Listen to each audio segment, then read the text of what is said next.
Hello, America. Hello, hello, hello.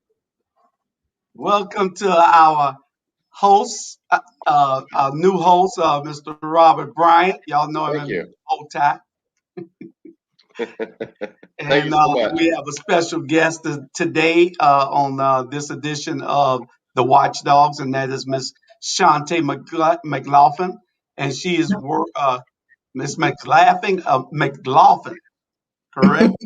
McLaughlin, you got it right. Right, right. Okay. I thought you was Potato, laughing the way I pronounced it.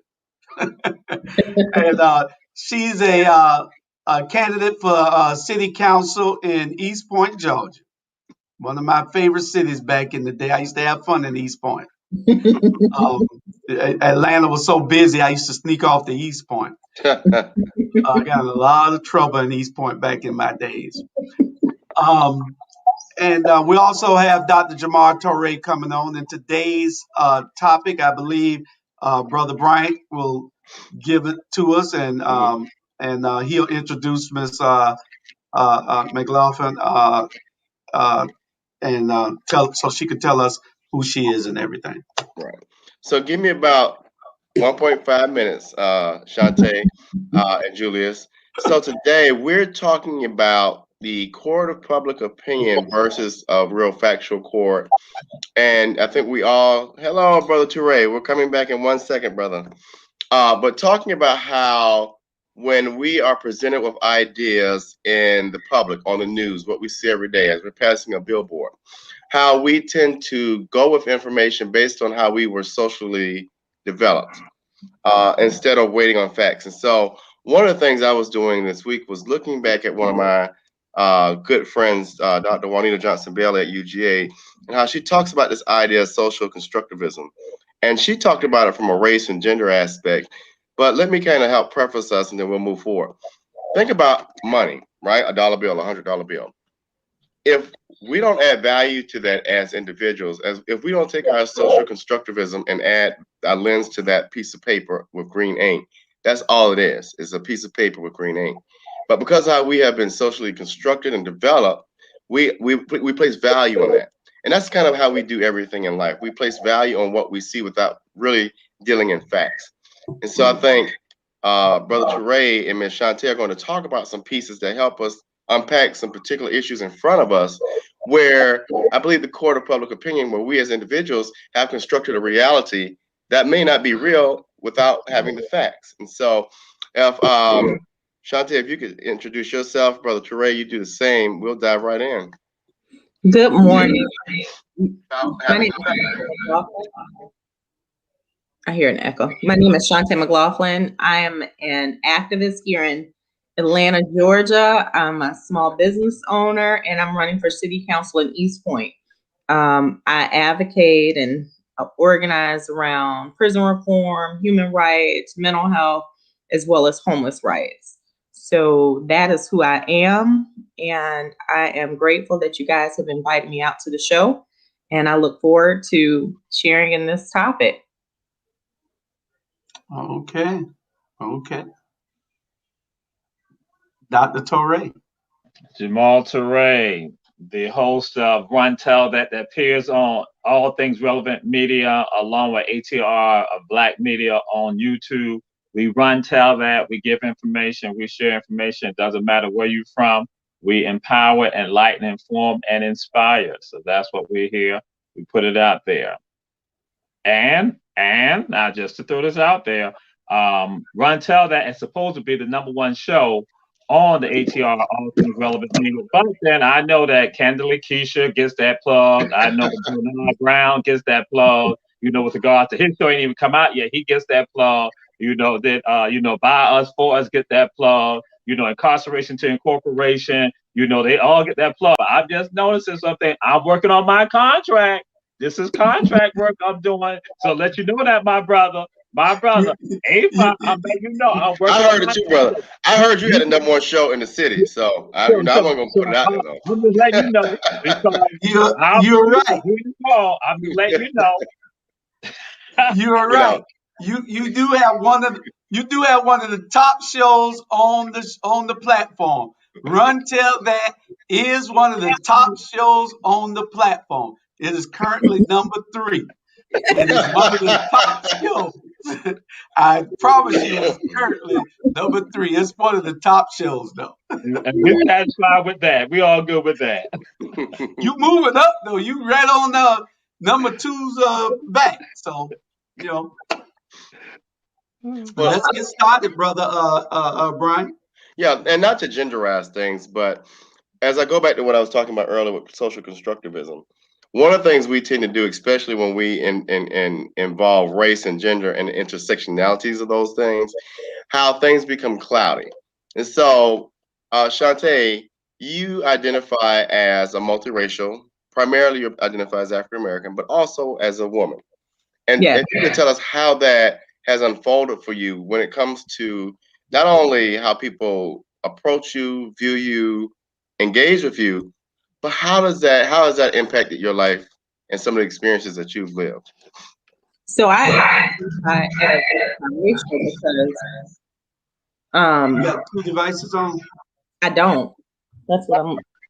Let me mute, maybe. That might be Robert. Go ahead. So okay, there's no echo anymore. So I identify as African American, Puerto Rican, Caucasian, and Native American. And I say at the end of the day, I'm just only an African American woman. And I distinguish those things because it's like to deny one aspect is to deny who I am and to say that I hate who I am. Now, I stand up and advocate for 9 times out of 10 for African American rights. And the reason being is because when I start saying things like, my name is Shantae McLaughlin and I live with bipolar with psychosis, I live with mental health, I hadn't received support in that conversation from the African American community. It was more the Caucasian community. When I say I'm doing XYZ, when I throw up, I need to raise $10,000 for this campaign. The people cutting checks hadn't been African Americans. And growing up, like, I know the ATR comes out of Savannah. And I remember growing up in Savannah when people would ask me or call me a Dalmatian, and I was one of the quote unquote popular kids, but they would still identify me as being mixed race, although I only identified as African American. And it wasn't until I had a life coach, or I have a life coach, who said you're multicultural. And when it comes to that, like, I can recall being in relationships with like my grandmother was Puerto Rican and Black, and she was like, if you're Black, you're Black. There is no whatever, you're Black. And I can recall being in relationships with people who had a darker skin tone than me, and their moms wouldn't accept me because of being quote unquote multiracial or multicultural. And so I qualify and distinguish between each ethnicity. But when it's time to check that box, I usually check either African American or Hispanic descent. And I've been looking at going to a Native American reservation because I have at least 25%. And people don't know that with 25% American Indian, you qualify for various credits with business and with taxes and with everything. It's a totally different playing field. So that's why I qualify myself that way. And so, Brother Ture, if you could do the same in that same context, and where we're going with this, I think the first piece is understanding, how we feel and how social constructivism impacts our communities and how we see things. And so, after Brother Ture, if you share your piece of this, if we could dive into some of the topics, and one being the issue here in Savannah with some of the lies, and I'll put out the lies being told about the former inmate.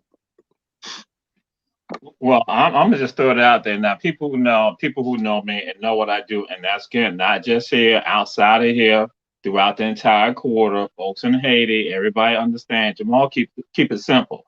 I had almost let something else slip out my mouth. I'm a Pan-African. So being a Pan-African, I believe in the unification of African people no matter where they are in the world. And that's why, and I'm going to be frank with you. I tell folks this, that the academics have been troubling to us. The lazy academician has been troubling to us, and that sometimes some of these languages, these words that people use, I'm like, say, some of us, the common people, the masses of the people, we ain't relating to that. We understand what's right and what's wrong. And I tell my folks just like this. I say, ain't no intellectual exercise about how you function. You know if you're causing pain to somebody. You know if you're depriving somebody. You understand if you're oppressing somebody. So we don't even play that game like that. So with me, ain't no language like that gotta be used. It's just straight up in your face, for real, straight up. Because again, for us, what it is about, we know, and that's why I put it out there. Some folks, I did some videos this week and put it out there that again, that some of us are taught this right here. If you see injustice, you must remove it with your hands. If not with your hands, then you speak out against it.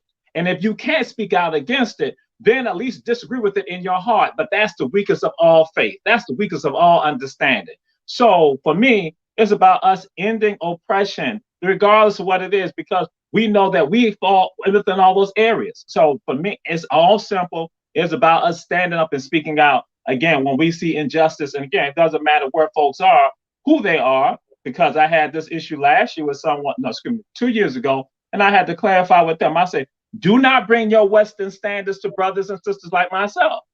Because I said something about sisters and talking about conduct of sisters.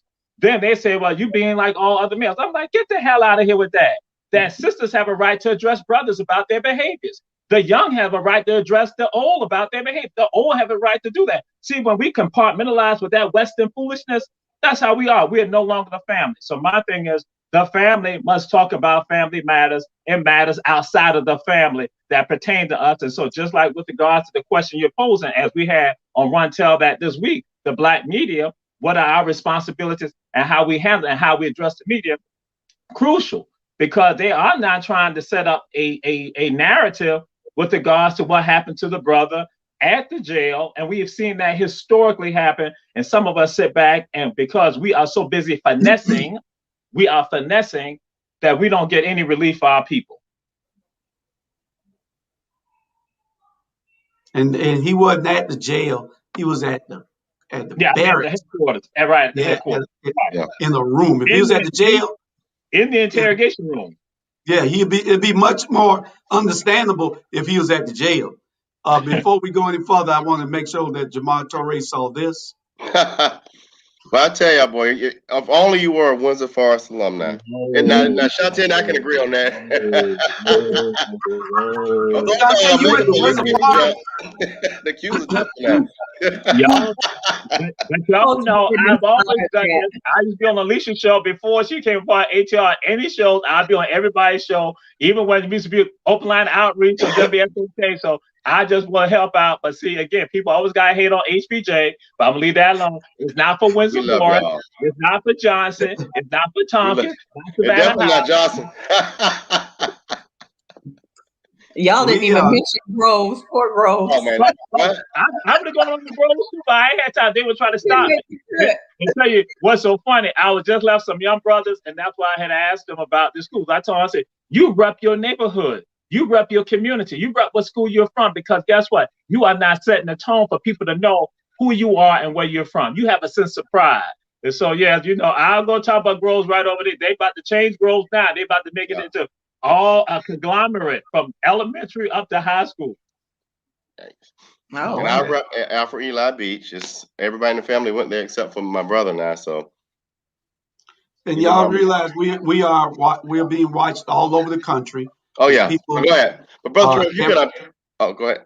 Unpack that for us. No, they'll probably throw their schools out in front of us after a while. But I know I had two people comment, and one of them is in Alabama, in Birmingham, Alabama, and another one is in Denver, Colorado. So we're being watched. So that's good stuff.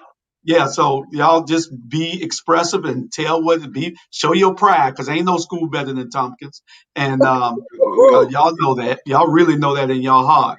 So and see, and people from Detroit gonna say Cass Tech. Cass Tech is the best high school in the entire everybody. Oh Lord.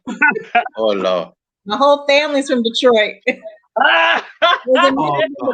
I was in We Savannah? gonna start next time. We start with prayer. You see, my forehead's a little shiny. That's from that Kojic. That Kojic in me, that Pastor Shelby Burning Bush and Ipsy. Lord. So Rob, and so is Miss Shantae, what are you facing any problems there with perception in East Point? Or Metro Atlanta, really. Yeah. I'm pausing because I'd like to say no. And I think I'm not, because I got behind any stories that could be told about me. Like, thank God for a PR degree, so I was able to operate in damage control. So what that looks like is I was wrongfully incarcerated, and I was facing, because I live with mental health, and I was classified as homeless, so I was facing 20 years in prison. And that was like 3 to 4 years ago. And so with me running for office, I just put it out there. We launched a video where I shared my story. I shared when I worked in clubs, owned clubs. I shared pictures of me with celebrities, because with having a mental health diagnosis, everything that I would say would be discredited. When I say billionaires have flown me in to get access to my contacts and database, they'd say, no billionaires. She don't even know anyone. She's made it up. They actually gave me another diagnosis, which is called schizoaffective disorder, which is the illusions of grandiosity. And then I showed pictures. And so with Bobby, we've created this 7-minute video that now you know they don't know that name. I apologize, Robert. Robert Brian. We go back to band camp at 12-13. So in the right way. Yeah. Now, so with Robert, we created this video, and Dwayne, the videographer, and it shows my story from beginning to end. And with showing my story from beginning to end, people are now like, wait a minute, she might be telling the truth. Because when I would just show the article by the AJC of how the jail that I was housed in is a part of a class action lawsuit for over 200 cases of cruel and inhumane treatment to minority women of color, I had 1 or 2 people follow, and most of the people who were sharing my story, I had to pay. I had like 1 or 2 people who would interview me for free, but everyone else, it was like, I was paying. So, I put out about $20,000 to get the word out about my story. Is your story on video, you said? I have a change.org petition, and I have it on video. If you go to www.change.org/Shantae1979, the cover video is it. And if you go through it, you can see the AJC article. It shows that I'm requesting an investigation into the jail for human trafficking and in Grady Hospital for human trafficking. And I actually list data to prove what I'm saying. Okay. How long is the video? 7 minutes. Okay, we need to get it later on and play it one Saturday, Robert. Oh yeah, I was thinking, didn't you have a shorter one that might be available? Not the one Dwayne did. It's 7 minutes. Okay. Well, but we'll get it and play it pretty soon, and have you back on, and we'll play that video, because that's a tough subject. Or we'll put you on one of the other shows. Probably our number 3 show. Probably I'll probably take you on.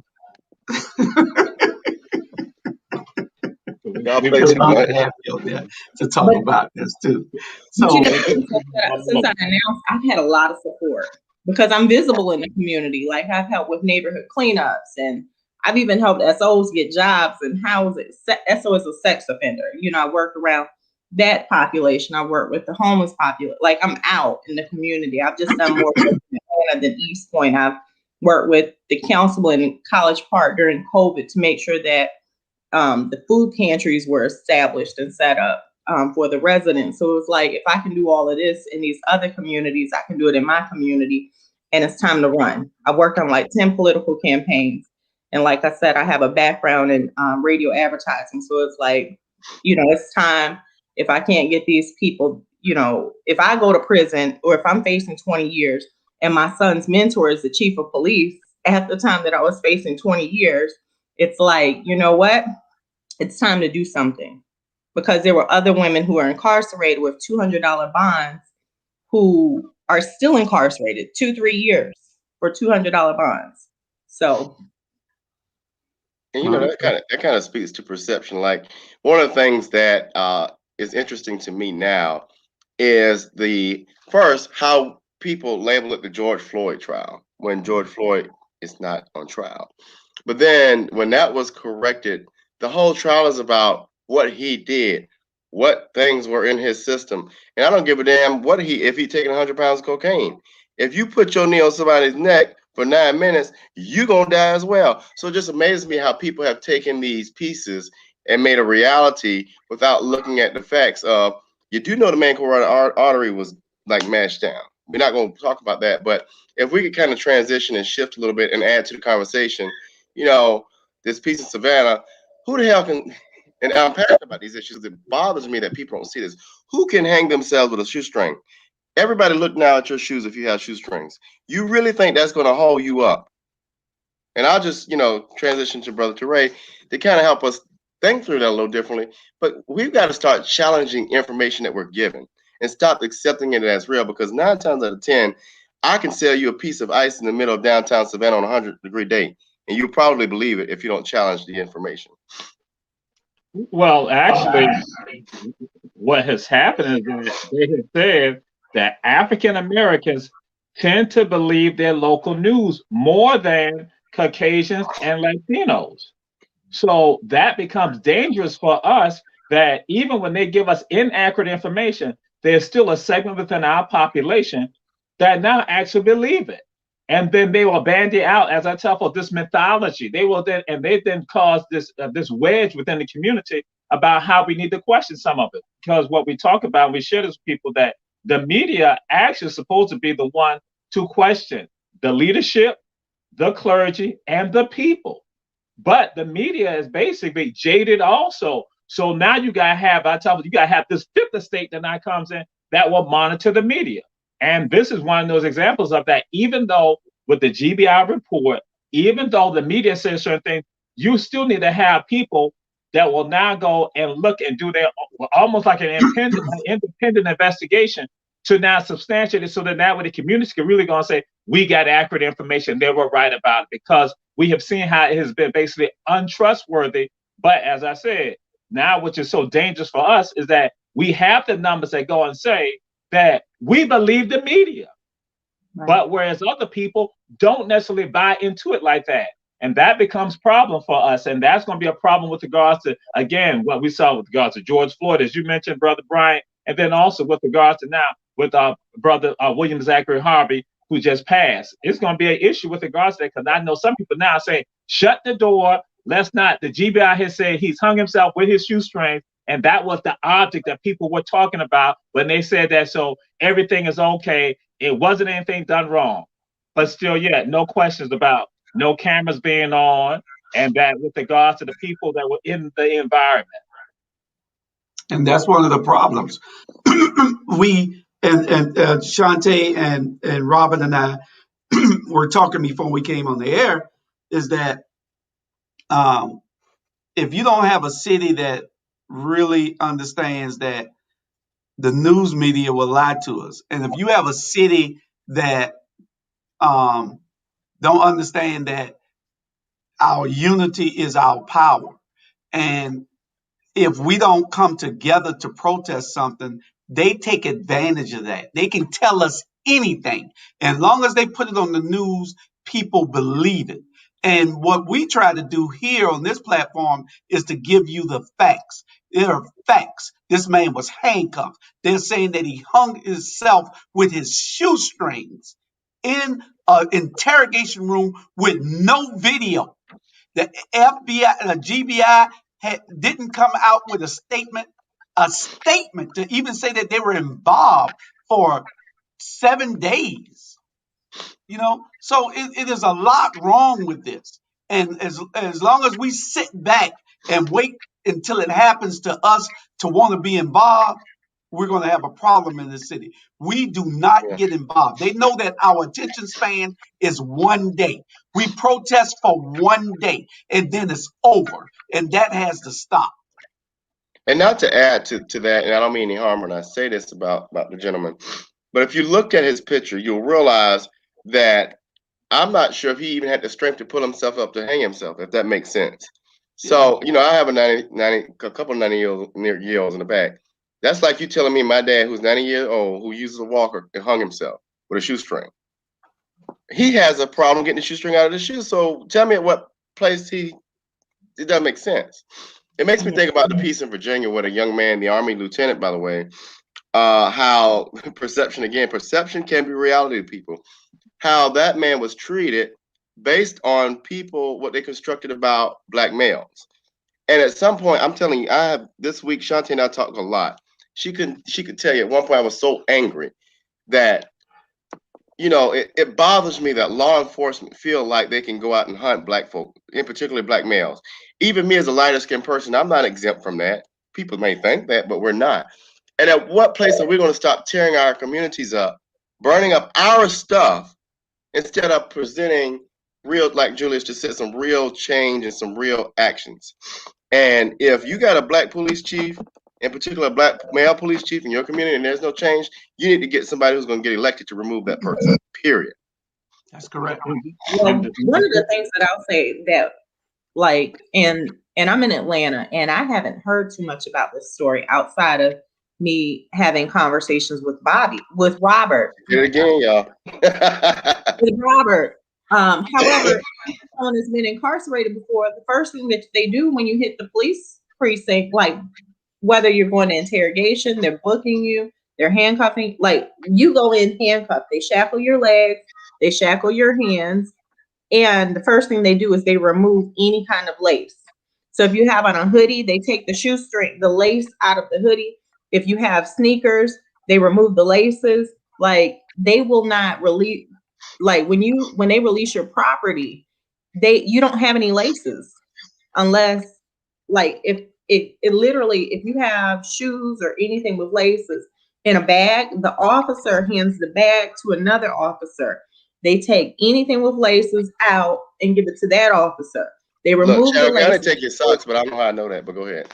You know, so it's like, how is it that he made it to an interrogation room with laces? You don't have any laces when you're in jail.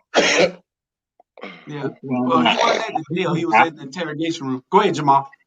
Well, and now once they take you into custody, they remove it. He was technically he was not in custody yet, and that's again that there's some distinctions with regard. He was not in custody yet, and it was about interrogation, and it was about one officer trying to do due diligence with regards to an investigation, and so that person was prompted to leave the scene, and so other people were supposed to be there to monitor the person, and so there's another element to this right here with regards to what happened with Mr. Harvey.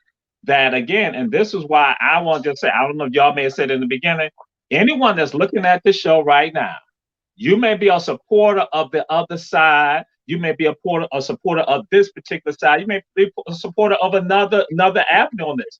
But what we saw with regard to this situation was a failure with regard to the standard operating procedures for the Savannah Police Department. They may not even have procedures in place. So the question that Sister Shantae said, that guess what? There are some things that, again, no one has gotten information on the outside as to how this will function. Because again, Savannah Police Department, now here you go. I'm gonna throw some example. Fort Valley, Georgia, with regard to their police department, whenever you walk inside the interrogation room, they have a motion sensor camera. Bam, the camera comes on. In Savannah, we have to do a switch. We have to manually go and do it. So people were thinking that naturally Savannah be far more advanced than Fort Valley. And Savannah has spent millions of dollars regarding technology on that building that the headquarters located at. So right then and there, it was a failure with regards to that. It was a failure with regards to even what transpired for this man with regards to the investigation, how all that occurred. And so I tell folks, I say, what we should be looking at that again, when we talk about policies, that's what we need. We got to look at policies heavily because, again, we see absolute failure. And those people who might want to say, well, everything is okay because, based on what the report came out on WTOC or SAB, no, you need to try to figure out why was he not monitored? Because my thoughts are, if somebody's in the interrogation room and you tell officers to monitor a person, I think that you should probably go in there maybe every 5 minutes, maybe somebody might say every 2 minutes, every 15 minutes. So I've heard conflicting reports about took 30 minutes for him to have passed away. Then some say it was an hour. So I'm trying to say, why wasn't people going in and checking on a regular basis? And I'm going to say, guess what? That's just what you all say, policy. And the media has not even said anything about that independent group that should have questioned this about policy. Instead, they're not questioning it. They're going right along with it. And so what is going on right now with regard to the watchdogs, you all are doing the job that should have been done by other people too. Questioning what transpired and not go to the element of policy. Let's look at the standard operating procedures, because we should be more advanced than that. That you got a man to come on the camera, then tell someone to listen out for him. And finally, when they don't hear anything from him at all, that's when they're going to check and find out that he has now hung himself. And again, that whole dynamics right there is problematic. And if I may add this related, but not to this particular show. And then the media continues to build this fake reality around the 4 councilwomen who have balls and vote against increasing a budget. But then you crucify them because they won't go along with the bullshit. So see, this is why for all the women who protecting these communities voted against that. It's because they see the shit for what it is. And excuse my language, but these topics really burn my soul because we've got to stop operating like this. And see, when I heard about the hanging, my first thought was about the hanging in Douglasville here on the outskirts of Atlanta that got no real exposure or no real coverage. And that was with the gentleman that got hung in the woods in Douglasville. And the police were saying it was a suicide, but his car was vandalized. So they were willing to investigate the vandalism of the car, but not the hanging in the tree. So it's like, and that was a month ago.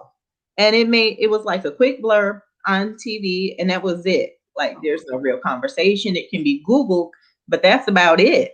So, what is this? Is this, I make these people, when it comes to me running for city council, I piss a lot of people off because I actually will ask these questions to other candidates.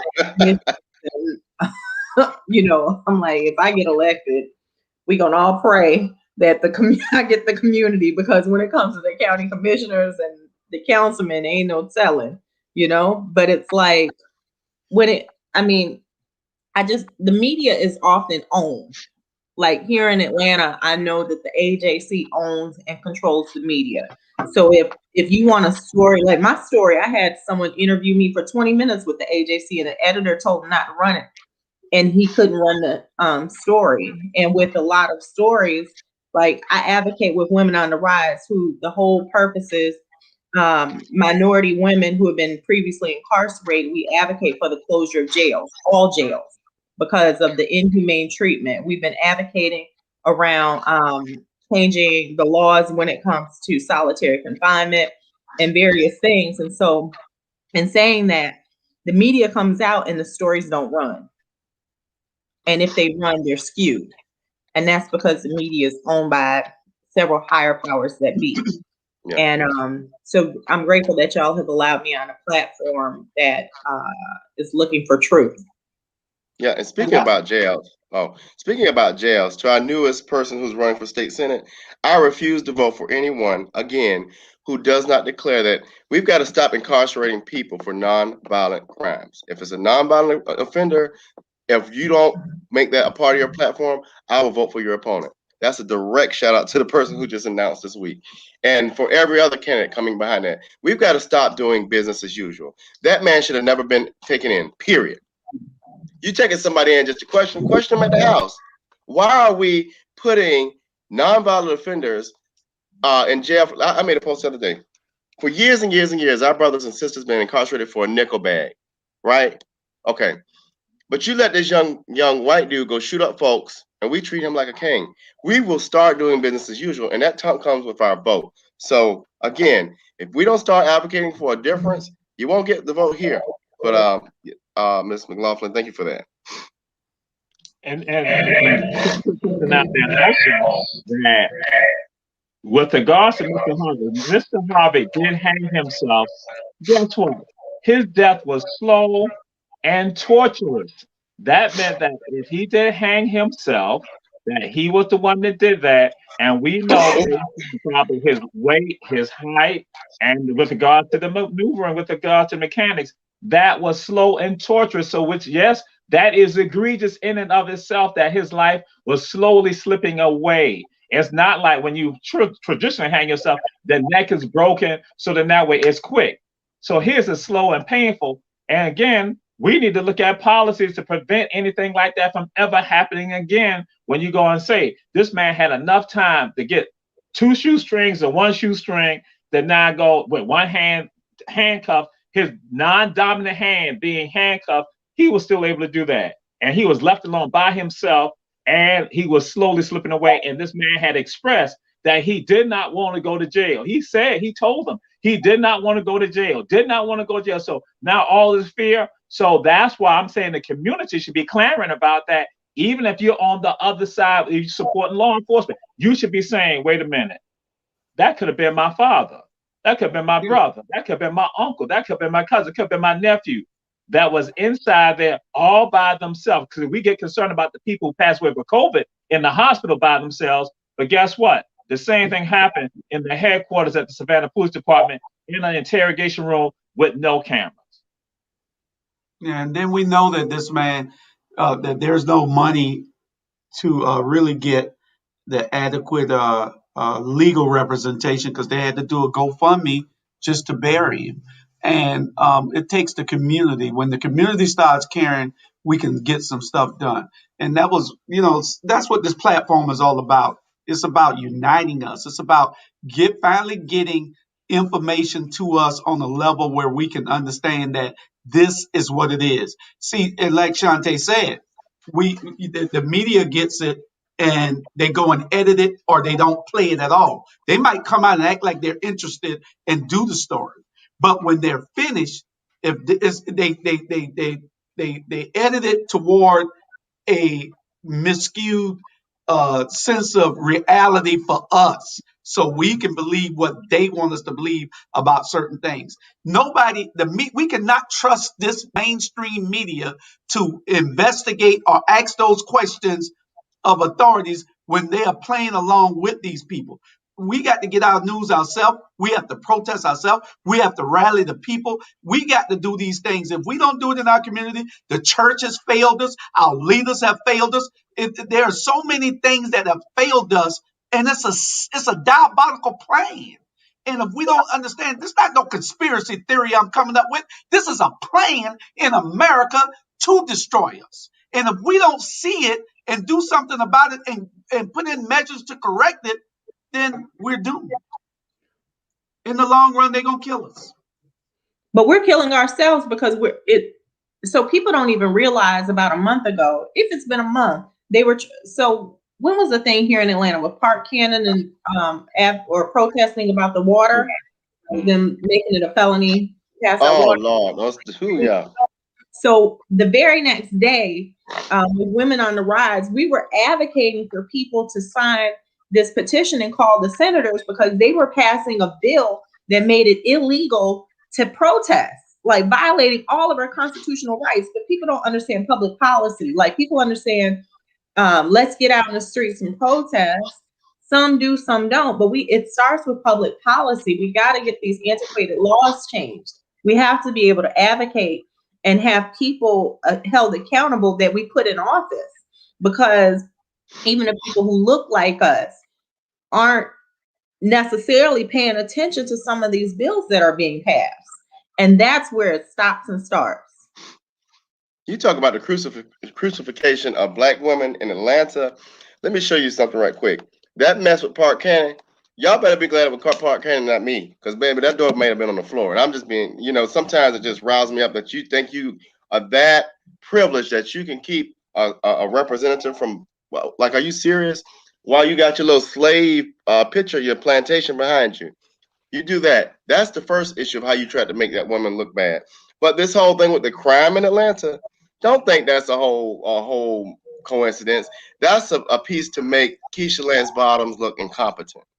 That whole game they're playing right now is somebody behind the scenes getting somebody ready to run against her. Oh, by the way, who happens to be a bought black female. So we're gonna pit ourselves against one another. Some of us don't have enough conscience to realize what they're doing to us. They're using you as a pawn. But all that crime and stuff going on with Keisha Lance Bottoms started back when she stood up against this whole piece with the defunding of the police and trying to figure that out, and was doing a darn good job at it when she was being considered for the vice presidency. But all of this and how they're crucifying it, it's not coincidence. It's not by chance that the AJC and all of this report every piece of crime in areas that she doesn't even control, y'all. So guess what happens next? Buckhead wants to be its own city. I knew that was coming. Mhm. So it just amazes me how, yeah. I was going to say she supports the closure of the jails. Like, there's the ATL, the Atlanta City Jail, and she's been advocating for it. It was supposed to be closed back in, I believe it's 2018, 2019, and several of the council actually held it up. I actually was on on with one, and one of the councilmen, Michael Julian Bonds, actually said, it's going to cost us millions of dollars. It's going to be millions of dollars. We use that jail for credit. So they're utilizing these jails and for people who don't understand finance. So for instance, the city of Atlanta or in Savannah, if you have a jail, the jail brings in so many people. Jails are either privatized or they're owned they're owned by the government. And they take these jails and they leverage them for additional streams of income to be able to fund other buildings, other government buildings. They may utilize the jail to fund the police cars or to pay police salaries. So they're using these numbers, which is disproportionately people of color, and that is how they fund their programs and everything else. And they don't want to close jails, not because of the inhumane treatment of people in jail, not because people are dying in jail, but because they can utilize it for more money. So so I actually asked one, I said, oh, so you believe in profit over people? And then I said, so I'm sure the plantation owners told the slaves the same thing, that it's gonna cost us millions of dollars. They're ready to boot me out. So Don't anyway, pass the gun line. That's why watch the movie Life. That's not a mythical. It's not a myth at all.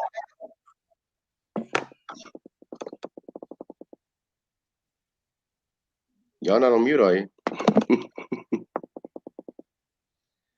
Julius, I think you might be on mute. My bad.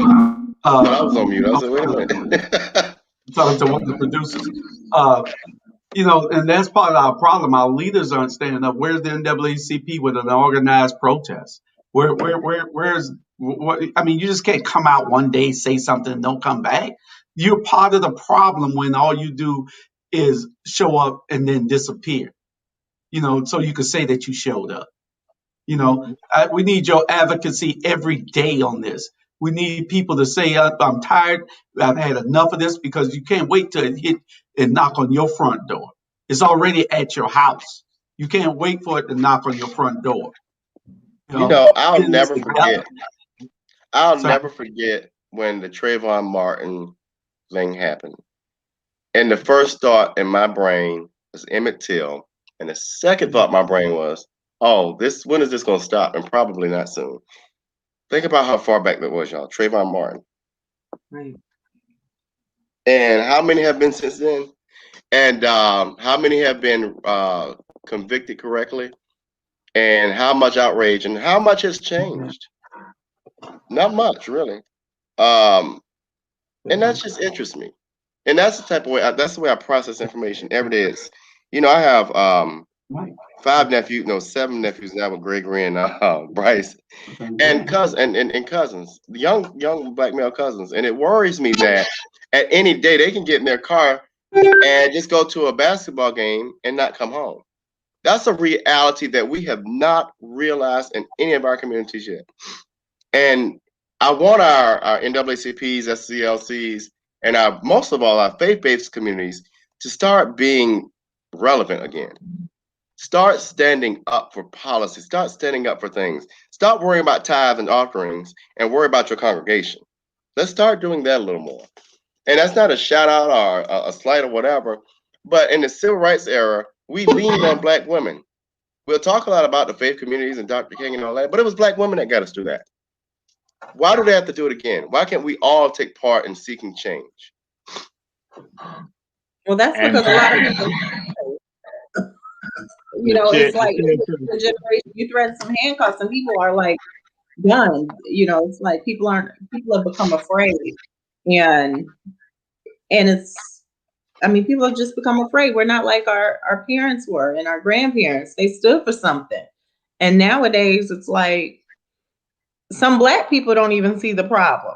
I posted on my social media because I saw someone that I went to school with since 12 say the way to not get killed while in incarceration is to not commit the crime. So I was like, for all of y'all who are saying stupid shit like to not commit the crime is a way to not get murdered while incarceration, I hope that one day you feel the pain, that you can understand. Like they have to feel it.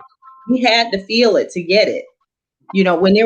When nothing was being exposed in the media, we weren't feeling it. Now, when we realize that it's a mass attack to murder us all, we're feeling it and we're doing something. But unless you feel it, you ain't doing nothing. Okay, I got a caller. Y'all ain't gonna let Teray talk. I got a caller. Go ahead, caller. Bernard, you there? I had a caller call in. Call back if you can. I'm trying to hook it up to my Bluetooth. Well, I want to share this that the NAACP probably will be doing something. They'll be sent some information, and they have made an effort with regards to. They did put out an announcement, and so they are now looking at being more proactive within the community about matters. So I wanted to let you all know that the local NAACP chapter is looking at being more proactive about matters. So that's one of the things that they were putting out statements. So. Yeah, well, we need to really be proactive because we can't keep telling them what we need them to do. They got to start doing it, And that's you got some good folks there. They're changing the culture. Right. That's about to start to happen, Mr. Hall. That's what's about to happen. Yeah. Chad Manson's a former student, man, but he's a good guy. James Woodall y'all know his work. He's really good. James Woodall is good, but how about what we're doing here in this city? You gotta get Chad's coming into an old style system where you only spoke up when told to. But I think Chad is going to really start giving us the Francis Johnson, James Woodall feel here in Savannah. And that's exactly he's getting some folks together that will now be doing that with regards to making sure that NAACP here is doing. So that's why I keep throwing it out there. The move is being made. The move is being made. I'm not elaborating fully, but the move is being made. Some people who might be sitting on here might be involved in the move being made. I'm in my office. No, I got it. Now you got to go now because you ain't to y'all. No. I was talking to the people outside. Okay, I got a call on the phone that's in Atlanta, and he wanted to say something. You there? Oh Lord, hold on one more minute because this thing went back out.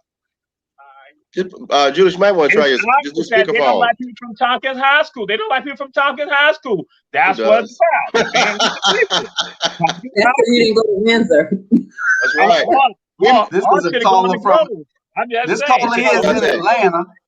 Shantae, you got to go see Windsor Forest Band versus what we were. You'd be this like, caller's in Atlanta and he's trying to say a couple of words. You there? Very much so. I was like, you there? Julius, put on your speakerphone. Put on your speakerphone will probably show up better. Yeah, let's see if I put it on speakerphone. Yeah. So, try it now. Can you hear him? Can you hear me? Yeah. Yeah, go ahead. Y'all can hear me? Yes. Hey, how y'all doing? I was sitting here in my car and I was watching y'all and I was burning up. I had to get out my car and cool off. You shouting at it. this the problem I have. I mean, we can, we always getting on the white folks, and now it's time to get on some black folks. Al Sharpton, Jesse Jackson, Attorney Trump, they only come out when it's a high-profile case. They only come out when it's benefits to them. This is my opinion. This is my opinion now. And this is what I see. Okay? Like the young man who got hung in Douglasville. We know what happened to him. They didn't come out for that. Like the little girl got shot in the little 12-year-old girl got killed in Atlanta. They didn't come out for that. Okay? But they can come out when it's a high-profile case and media. And don't get me wrong, with the George Floyd and other situations, I understand. But we got killed. They killing folks out here and they throwing it under the rug. You see, they ain't come to Savannah, Georgia about when this young man claimed hung himself with shoe string. A shoe string can't even keep the shoes tied. You know that's a bunch of bull. Yep. You know what I'm saying? I mean, I'm going to keep it real with you. I'm going to tell it like it is. And if who don't like it, I really don't care. But at the end of the day, let's criticize these black leaders. They're the ones tearing us apart. Our church is tearing us apart. Okay, we got to stand up together. Us as a group. We got to stand together. And if who don't like it, it's so be it. And I understand we walking and walking. Sometimes you got to stop the walking and start doing more than that. But that's another story. So I just want to say that, and I'm going to go ahead and calm down. All right, my brother. Thank you for calling in. And as I think about that, we can't wait on that. Right. One thing about me, and people who know me know this, I don't mind standing alone on the issue I believe in. I don't care if you're going to join me. I really don't. Because at the end of the day, if you believe in something, you'll take action. And we can't wait on them to solve every problem or to speak up. We have people in this state. I just talked about Brother Johnson. Smart individual who stands up, but guess what? They can't stand up every time.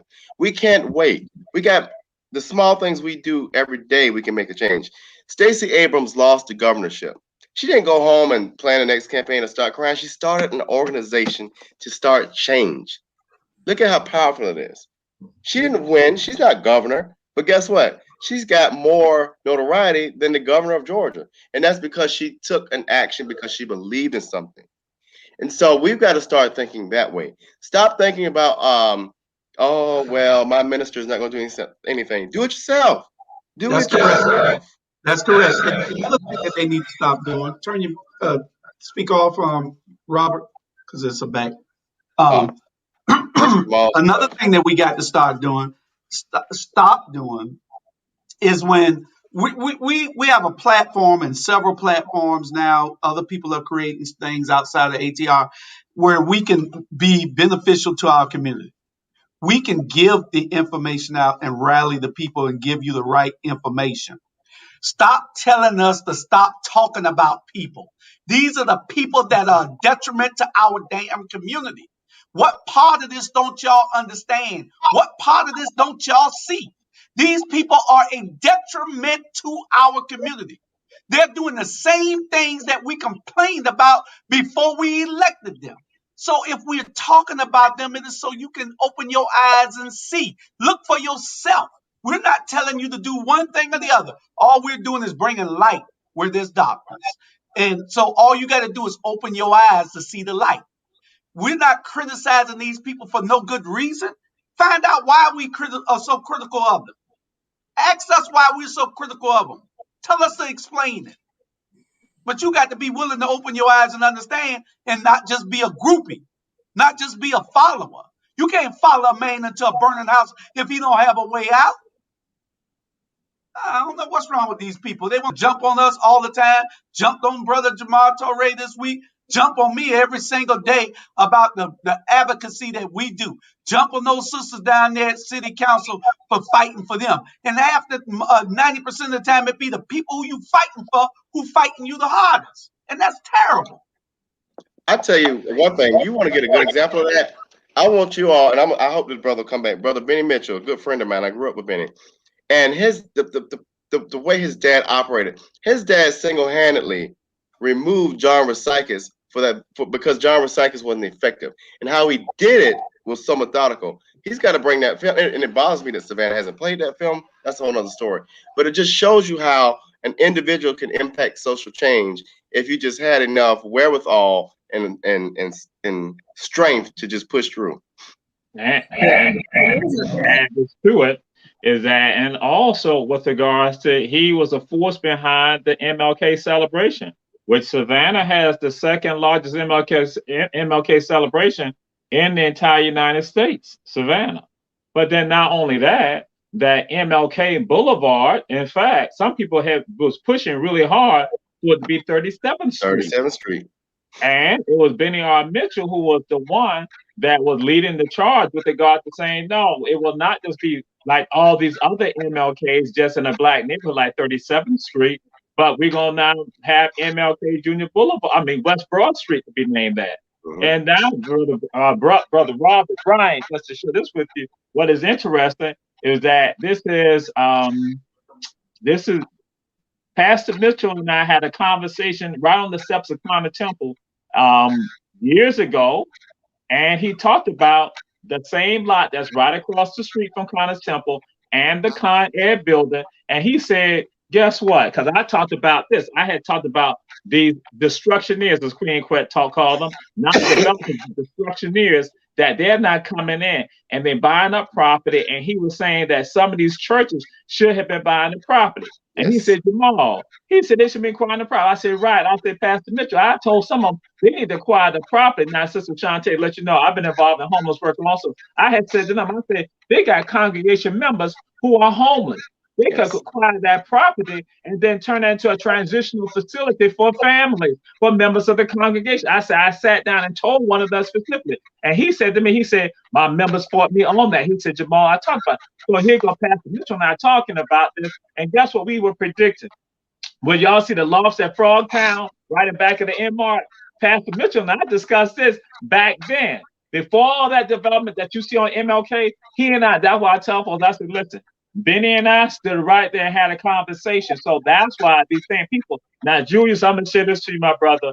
Ain't nobody got on me.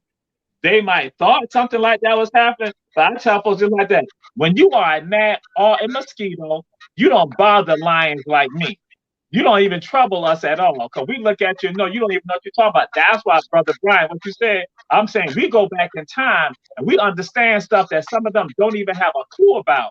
That Pastor Benny Mitchell and I stood up there on Gwinnett and we talked about what we were seeing. We saw how Macedonia and the rest of them, what was going on. We saw the moves that were being made. And guess what? He said to me that some of them want to have a central location for the members of the church to park their cars and then let them not drive to those locations because they want to acquire the property. But guess what? The same ones that might try to come at me, you don't even have a clue about that. That's why I said I dismiss those folks like that and still plant the seeds for us to be empowered and for us to be informed. And that's why, again, platforms like what you all have been doing becomes essential and important, because for 10 years, we lost that when WSOK became a corporation radio station.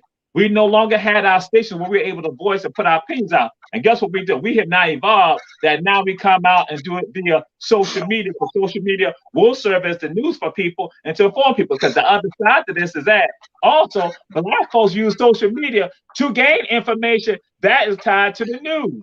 Yeah. Some of us believe the local news, but some of us now know how to not use social media that now become the true the clarion call for our communities. And some people can't handle it. But that ain't your job, because you ain't about liberation. When you about liberation, that's what we do. We evolve in the Luther continuous struggle, the beautiful struggle. Let me say this real quick. It's not necessarily relevant to the show topic, but it's what you were talking about. National Council of Homelessness with the Biden administration. So FYI to anyone who has some extra money that's a developer, there is money in the COVID relief just for developers to be able. There is a clause and a calling to end homelessness during the Biden administration. So they have been releasing large amounts of money to developers to develop housing for homeless. And they've created an initiative, whereas at one point, if you had a drug addiction or if you had mental health, you couldn't be housed. Now it's housing first. Then once they're housed, you send them to detox or to a mental institution, but they have an address that they can go back to. So that's the quick, that needs to be a show. so that, some information to get minorities involved in home ownership and, and taking back community. And community isn't just about housing. Community is about people coming together. And like I said at the beginning, the only reason I identify myself as multicultural is because it all counts. And at the end of the day, I'm an African American woman. And in saying that, we have these conversations, like I've had to tell someone, being dark skinned or light skinned, it really don't matter. We're all African American and we are all in this together, because society don't care about anything other than the color of our skin sometimes, especially here in the South. And I know we have to close out, and I got to go get the second COVID shot, so y'all don't get me in no mess. But all my friends sick, throwing up, losing weight. Going back to what you said, Shantae, that goes hand in hand with we're closing these jails and making sure that we take care of community, people, y'all. Think about this. We take care of people, and that we need to do more of that, what Biden is doing, and that providing resources to get people rehabilitated, not to create monsters. That's what the jail system is about. That's a whole another topic, another day. But I'm glad that you brought that up, because we need to start moving in a different direction. Because guess what? Everybody hurts when someone is incarcerated for bullshit. Taxpayers, the families, and the people, when all we got to do is help them do different, think different, or be different. And so that's my closing comment. Okay, well, we got 5 minutes. And we got 5 minutes. We'll give our two guests their closing comments, and y'all can talk about anything. I know, Brother Torre, we're trying to rally the people to understand that we need to come together to get answers to the tough issues in our community, especially something like what happened at the police station. It ain't happened to the jail, it happened at the police station, which it should not have happened. Brother Torre, Absolutely. I mean, that's intelligent people. That's what intelligent people do. Intelligent people do that, and people who are not oppressed. See, when you're oppressed, you allow stuff to occur and you allow stuff to happen to you, and you just get along with it. You just endure. I tell folks it's no longer about enduring, it's about thriving and surviving. That in your survival, you are thriving, you are living, you are evolving with regards to that. But some of us, we begin to use excuses with regards to not challenging anything because we feel hopeless. That's really what the deal is, that we mask it, but it is absolutely the fact that people feel hopeless, that they don't think they have any power. And what it comes down to, they don't believe in themselves. So if you don't believe in yourself, how can you teach the children to believe in themselves?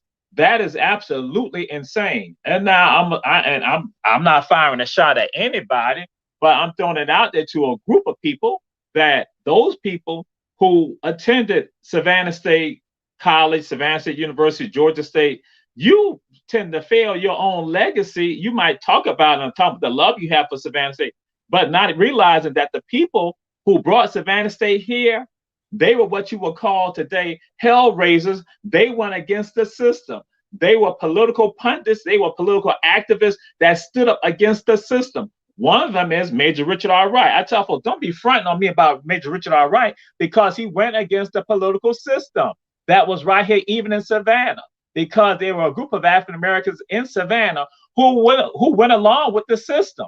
And so Richard R. Wright and his partner by the name of Reverend E.K. Love, the pastor at First African Baptist Church, that they were the ones that made sure to represent the masses of the Republican Party that represented the people. So I'll just put it out there. You had a light-skinned contingency in Savannah of elite, as Nadra Gone saying, other people we put out there, of elite Negroes in the city, and they were willing to get the crumbs off the table, and they went along with it. But E.K. Love, Reverend and Major Richard R. Wright, they are fighting against it. But now also there's another element of light-skinned African people in the city of Savannah, like Reverend James Sims. James Sims was called the thorn in the side to everybody, because he made sure that he stood up for the people. He confronted people wherever they were who were disrespecting Black people in coastal Georgia. So he left out of here, and he was the man that made it happen. Now, when he died, we lost a part of that. And so again, E.K. Love, James Sims, E.K. Love, that's why Savannah State is here. That's why Richard R. Wright was down with it. That's what this was a part of the You're movement. right, Georgia State College. We're gonna stop. I'm just saying it was they were the reason why, and that they fought against it. They were not following the Booker T line, even though the state of Georgia wanted that. They were like, no, we're not going to do that, and they were confrontational about that because it was about the dignity of our people. That even Du Bois had to come here and go to those people and go to those men and those women and not talk and engage them in conversation about why to support the Niagara movement that later becomes the NAACP. It is tied to activism here, not people being quiet. It's about people who spoke out, who stood up, who removed injustice with their hands in the worst situation that ain't even compared to our time. But here it is. We sit down here now being quiet and saying, don't put nobody on the spot. Guess what? Colonel John DeVoe, the founder of one of the leaders of the Savannah Tribune, they put him on the spot. They had no problem because they said, you are benefiting off the backs of the people, and we are against that right there.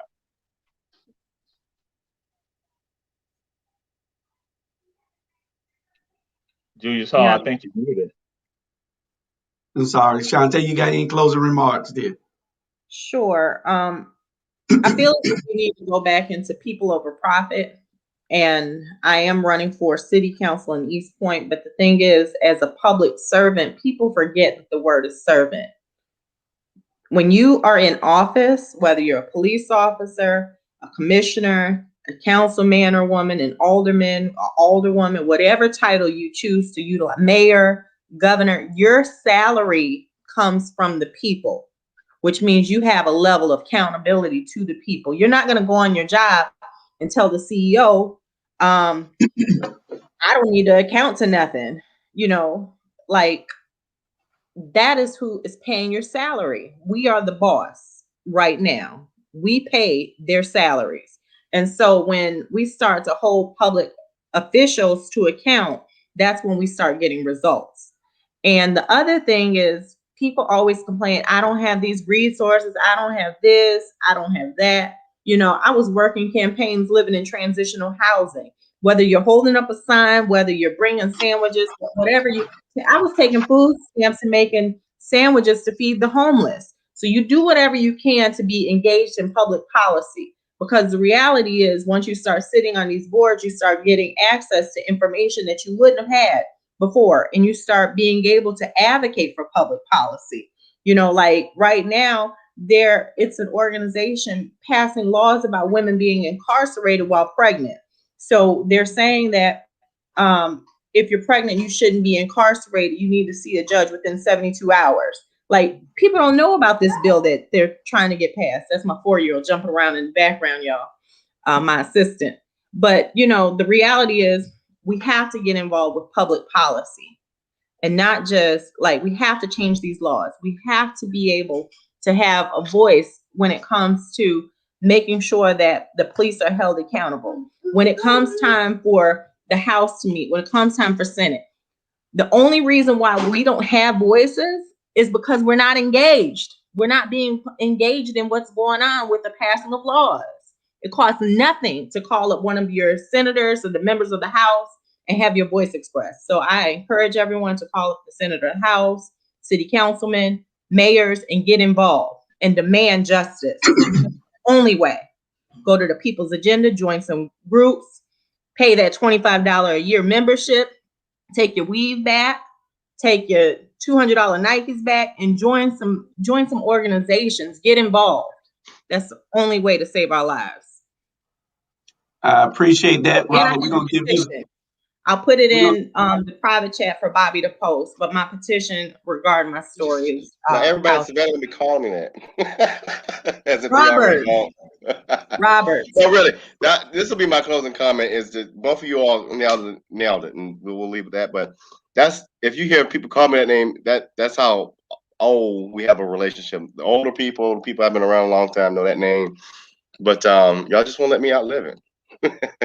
But definitely, both of y'all hit the nail on the head in that you got to get engaged somewhere in your community. And there's so many organizations, whether it's a women's group or, as I tell people, what is your interest? If you're more interested in, I don't want to be on the front lines, but I do want to do something, find an organization that does that type of work.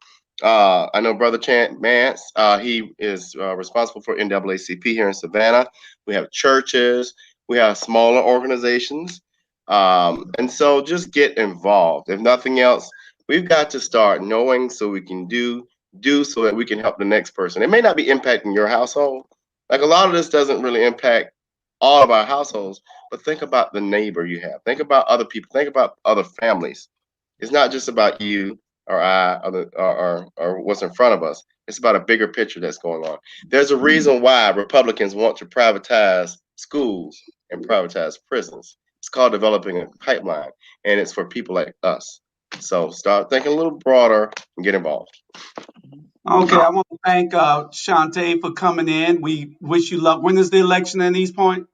November 2nd, 2021. Oh, same day. We'll call each other and congratulate. I'm running for mayor of Port Wentworth. My election day is the exact same day. Same day. So we'll call each other and congratulate each other on that day. Yes. And thank you, brother Jamal Torre. Your voice is powerful and your mission is ordained. So we know the path that God has us on, and all we can do is travel it. One thing I want to say to the leaders of this community, and I want to say to the leaders of this region and this state and this nation, leaders don't wait. We just don't. Leaders lead by moving, not by sitting still when it's time to move. It's always a time to move. You got to be able to move. Leadership is not stagnated. Leadership is not to just sit and watch. Leadership means to move forward, not backwards, not to stand still.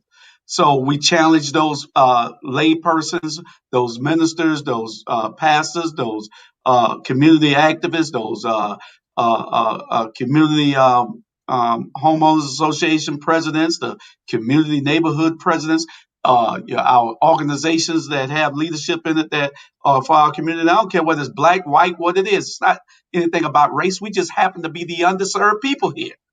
It's not about race. It's about race because it is to a certain point because we're the underserved people. We're the ones that's being taken advantage of and left behind. So don't think that we're on here talking about race and we're talking about people. We're trying to uplift our community. Join us. Join us. And you pastors, do what you're supposed to do. Do what you're supposed to do. Do what you're obligated by law to do, by God's law to do. Lead.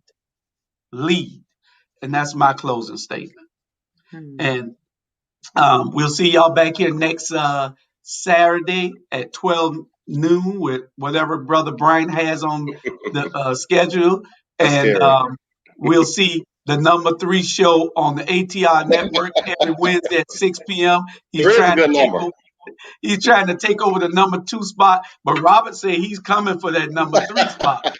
So the watchdog is I'm not going to battle Teray now. I already had my time with Teray. Teray done told me off one time. I'm good. The watchdog is currently number 5. Don't forget tomorrow at 4 o'clock, I believe Queen Quet will be in Savannah. Queen Quet in Savannah tomorrow at 4 o'clock at the Weeping Time. Y'all come out and let's support this sister and listen to what she's saying. She's powerful. She's a bad sister. Queen Quet tomorrow, 4 o'clock at the Weeping Time. Contact any of us for information, and we'll schedule it if it's any change. But with that being said, I want to thank y'all for joining us. Share. Shantae, we hope to see you soon, and we'll be talking. Sorry to the people I didn't get to put the last 10 comments up, but thank y'all for tuning in. All right, catch y'all later. All right.